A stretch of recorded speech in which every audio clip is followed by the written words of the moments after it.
Kadali at nag-post nga ako nung isang araw kadali na ayun nga at may bagong amo na yung ating Toyota Hiace Commuter.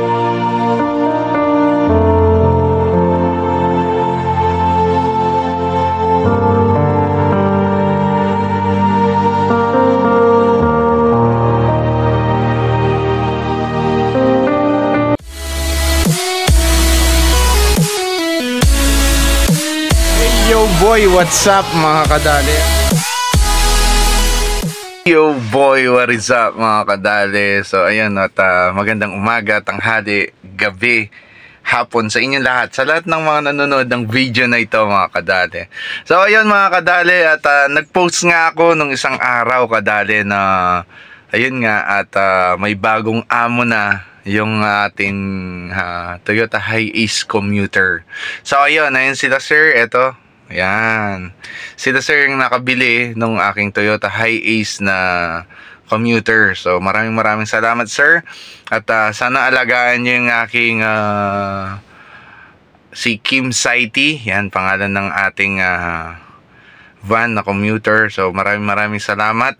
At alagang-alaga po yan. Parang pinakapanganay naming anak yan mga kadali. So ayun at maraming nagtataka bakit daw binenta ko yung commuter. Ayun. So ayun at for family reason na rin. Yan. Siyempre at kailangan na nating i-let go. Pero ayun nga mga kadali. At meron kasing reason bakit kailangan kong magpalit ng unit. Ayan. Kailangan natin ng medyo malaki na kadali. Ayan. Dahil sa in demand na rin sa ating mga guests at especially at gusto natin yung medyo maluwag na. So ayun yan ang ating Toyota Hiace GL Grandia. Ayan.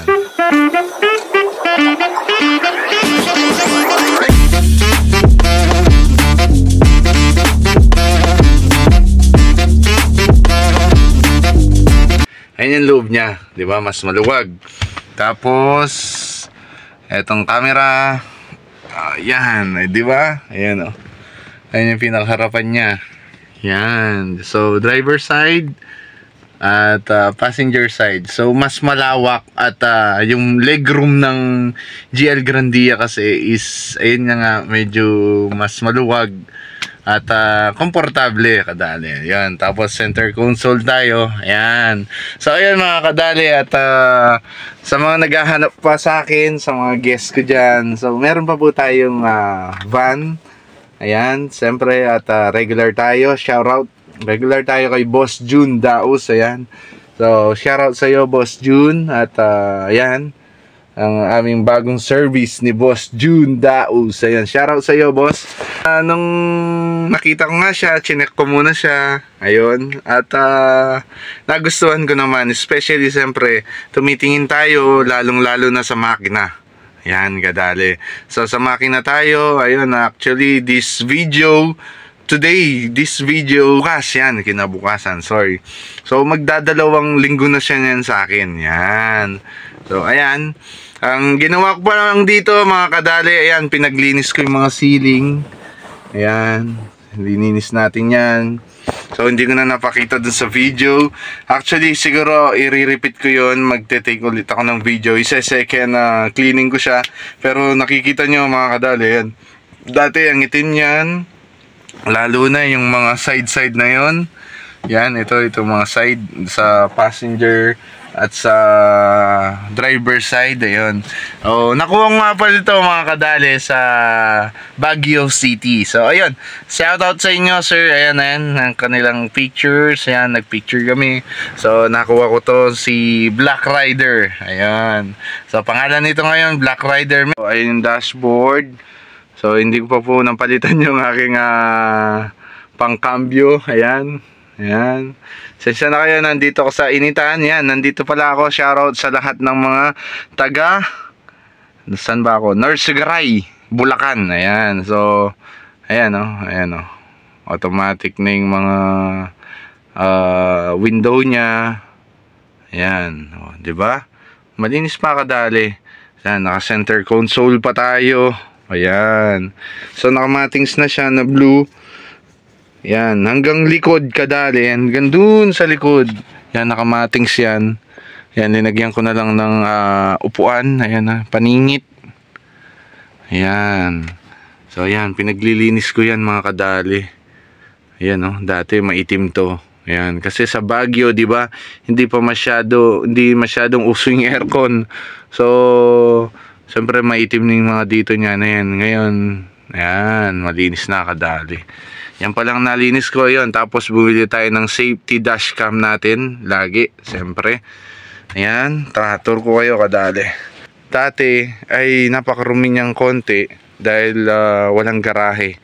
Ayan, ngayon pinaglilinis ko siya ng konti. Ayan kadali, actually ayan oh, ayan yung place ko ngayon, napakainit. So ayun kadali, ayan si Black Rider.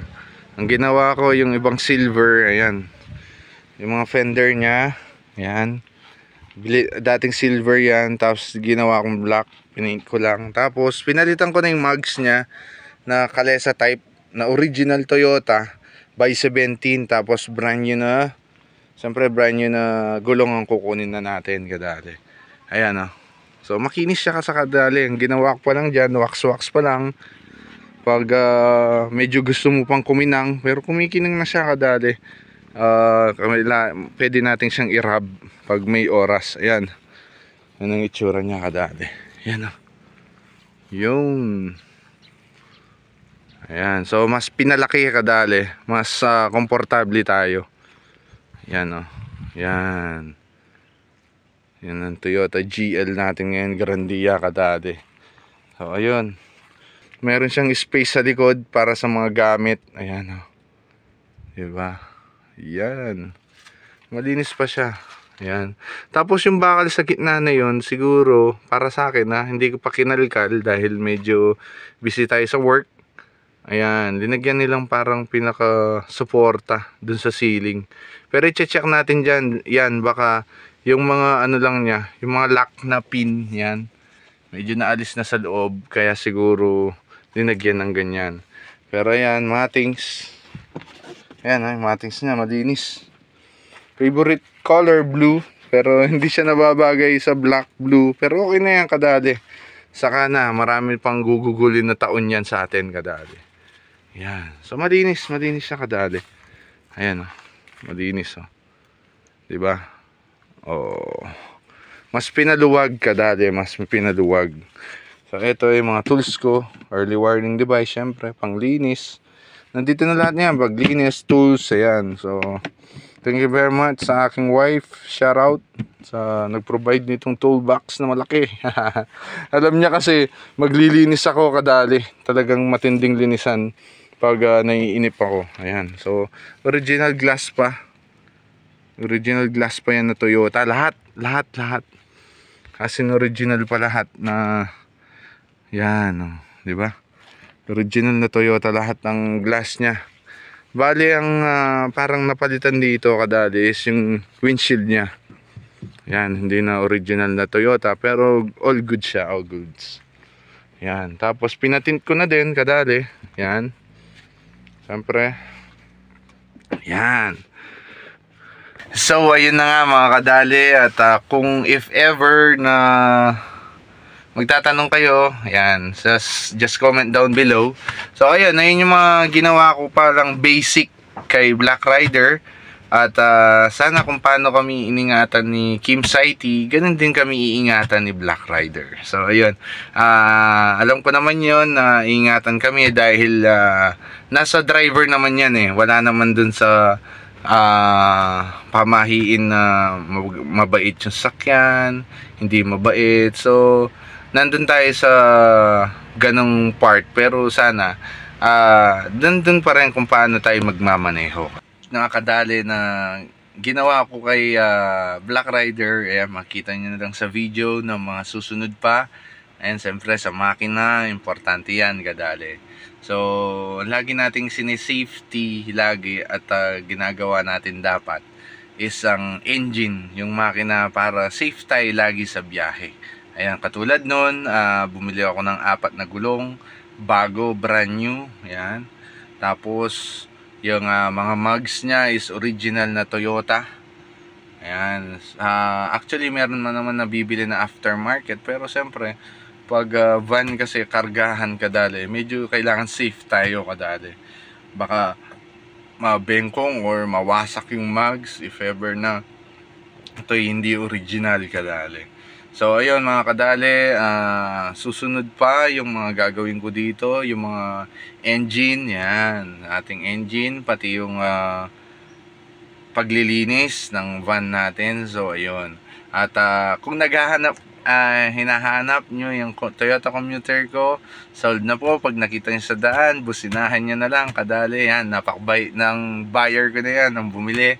So ayun mga kadali, at sana na-enjoy nyo itong video na ito kadali. Tapos share nyo na lang. At sa mga susunod na video kadali, mga gagawin ko dito ay siguradong masisiyahan kayo, magkakaroon kayo ng tips mga kadali. So ayun kadali, thank you very much for watching this video. Kita-kits sa daan. At ingat kayo lagi mga kadali. So ride safe, lagi sinasabi ko sa inyo, Mr. Worldwide. Dale, bye bye. See you sa daan mga kadali. See you. Alright.